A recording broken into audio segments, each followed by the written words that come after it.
Bonsoir Fanny. Bonsoir David, bonsoir à tous. Alors juste avant de vous entendre, le plus simple c'est de l'écouter, le professeur Raoult.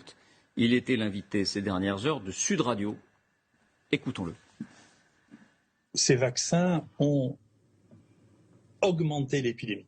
C'est les pays qui ont eu le plus de vaccins, qui ont le plus de cas actuellement.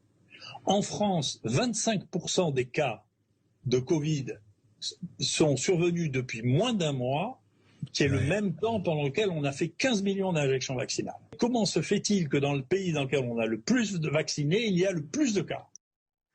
Voilà, vous l'avez compris, André Berkoff qui recevait le professeur Raoult. Fanny, on pose les affirmations, vous nous dites clairement si c'est vrai ou si c'est faux. La première, les pays les plus vaccinés sont les pays les plus touchés par l'épidémie aujourd'hui. C'est ce qu'on a entendu. C'est vrai ou c'est faux? Eh bien David, c'est vrai, c'est le cas des pays européens, à commencer par la France. 90% des plus de 12 ans sont complètement vaccinés, 78% de la population totale. Et quand on regarde les contaminations, eh bien la France est le 3e pays du monde le plus touché, derrière Chypre et derrière l'Irlande. Il y a beaucoup d'autres exemples par ailleurs. Le Danemark, 80% de sa population est doublement vaccinée.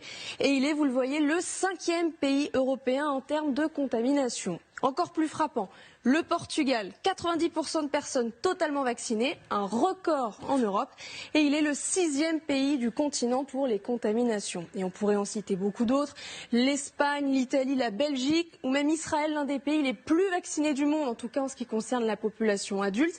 Et là-bas aussi, Omicron s'emballe.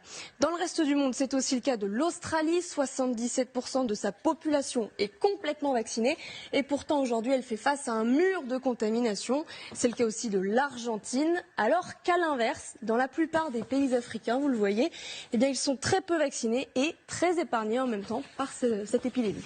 Donc, il y a clairement un parallélisme. Y a-t-il une causalité? C'est toute la question.